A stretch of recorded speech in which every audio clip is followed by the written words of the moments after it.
malalim na po ang part na ito. Maging yung mga tanim dito ay talagang hindi na po makita. Candle Paradise Channel.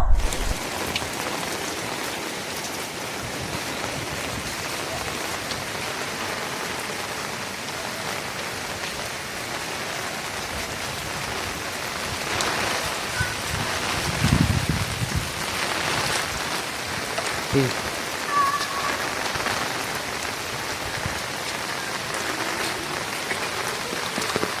daw sir nakapag-visit COVID. Mga ano.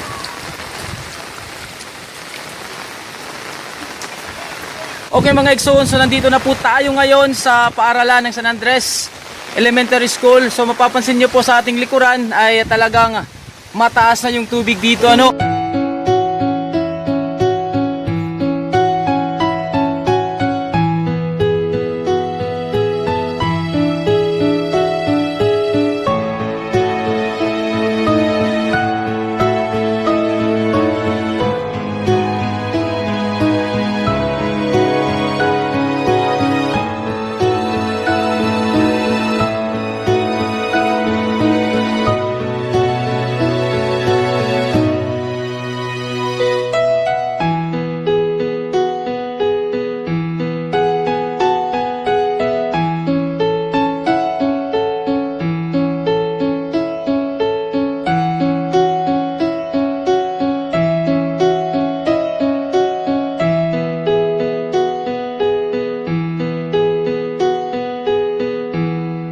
Mga Exxon, at this moment nandito tayo ngayon sa side ng Caruyan River na kung saan mapapansin nyo po na mataas na po at malakas na po yung agos ng ating ilog dito. So napakadelikado po ito kapag ikaw ay tatawid, ano. So mga kaigsuunan natin ng Barangay San Andres, mag-ingat po tayo dahil anytime pwede pong tumaas yung tubig natin dito, magsalubong yung tubig dagat at saka tubig na nanggaling sa ating dam o sa ating mga kagubatan. So mga Exxon, ingat po tayo palagi at manalangin po tayo sa ating poong may kapal. Alright!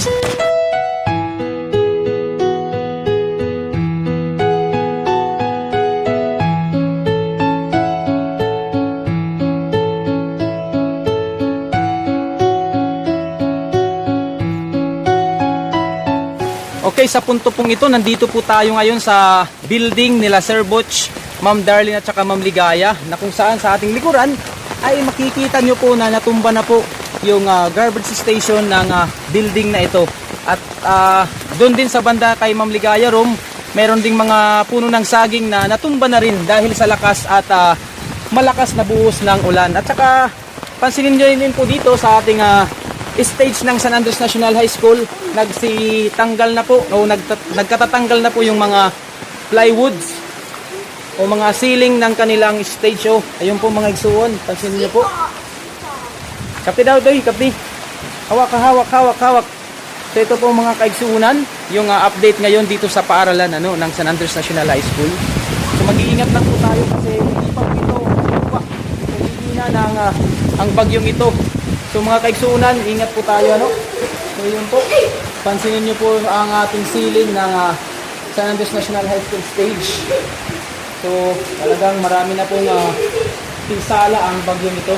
Maging ang kanilang mga bubong ay talagang tuklap na po. Ito po yung iba. Okay mga Exxon, so maging yung trash station o solid waste management ng San Andres National High School ay natumba na din dahil sa lakas ng hangin at saka malakas na buhos ng ulan. So pansinin nyo po dito sa ating likuran, yung school head po ng San Andres National High School ay nandito upang tumingin at mag-inspect ng mga papers, forms at saka bisitahin din yung kanyang opisina, no?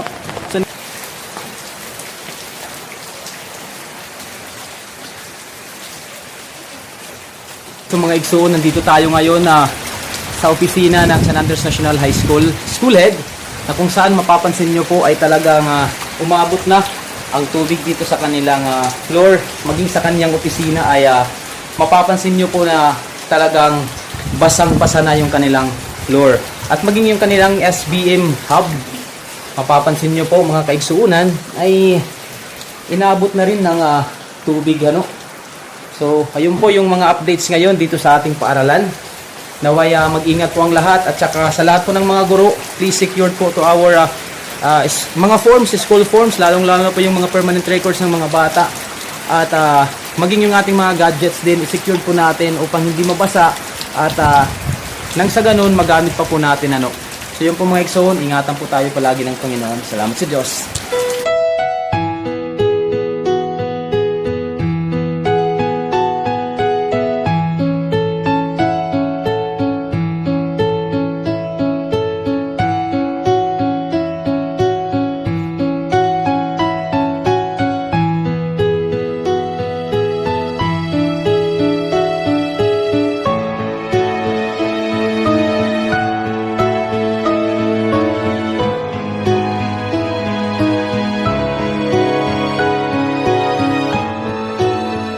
Okay mga Exo, nandito po tayo ngayon sa parte ng Senior High School ng San Andres National High School. So sa likod po natin, mapapansin po natin na tumagilid na po yung kanilang kubo o bahay kubo na parang kanang gulayan na dahil ninira. Ayun po, so grabe po yung pinsala ngayon na dinulot ng bagyong ito. Kasi parang mahina lang siya pero talaga may pabugso-bugso na lakas ng ulan at hangin. So maging dito sa mga fence at mga alad San Andres National High School, elementary, Dalunutan. Ayun po mga Exxon, maging yung fence namin dito sa banda ni Ramang Ligaya ay talagang nasira na, nahapi o natumba na yung kanilang mga alad dito mga kaigsunan dahil sa lakas ng bagyong ito. Maging yung ating ilog Caroyan River, pansinin din po natin, nag-ingat lang tayo kasi madulas. Yun po, ang lakas ng hangin ngayon, hindi pa humuhupa. Malakas yung agos ng tubig at saka hindi po pwedeng tumawid ngayon kasi talagang maaanod ka. Napakalakas ng tubig dito. Yung hangin dito, napapalit tatong payong magtaigsunan. Kailangan kasi tayo gumamit ng payong kasi mababasa yung ating cellphone. Hindi pa kasi dumating yung ating order na para hindi mabasa yung cellphone natin.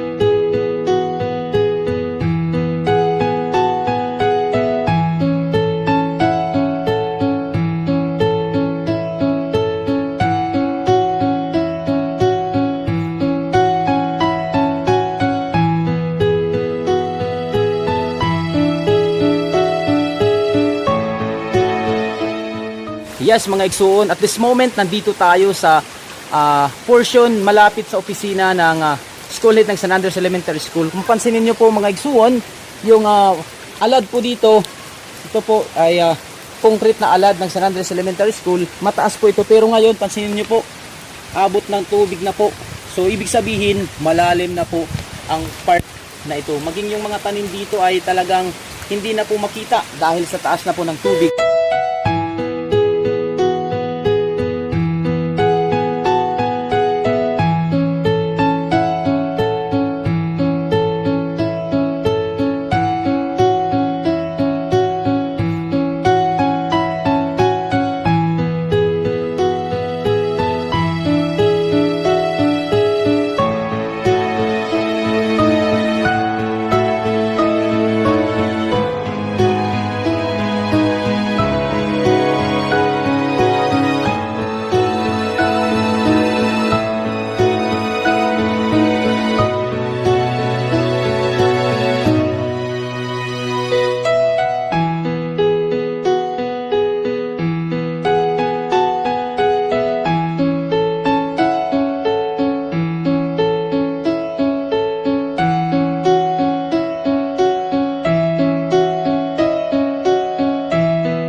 Okay, at this moment mga kaigsunan, nandito tayo ngayon sa part ng kay Ma'am Sonia Dava Room.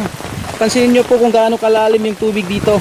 Talagang napakataas at maaari ka po dito nga mabulos kung di rin ka maaramit kalsada nga di.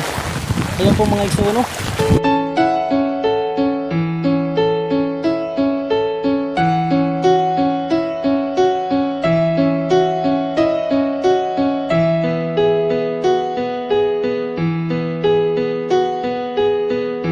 Case ano.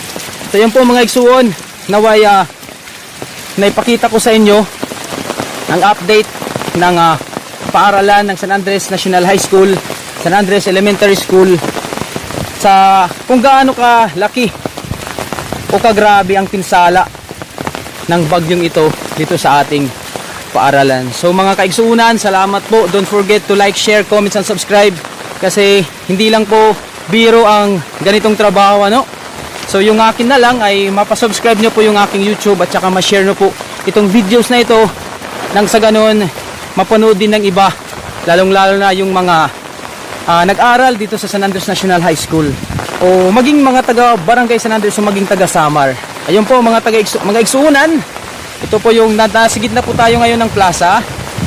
Ito po yung plaza natin. Ayun po, so sana ingat po tayo palagi. Mananatiling sa Diyos ang lahat ng karangalan at kapurihan magpakailan-kailanman. Ingatan nawa tayo palagi ng Panginoon. To God be all the glory. Salamat sa Diyos. Bye-bye! Mga igsuon ko, mga igsuon ko, salamat sa iyo. Salamat, salamat, salamat.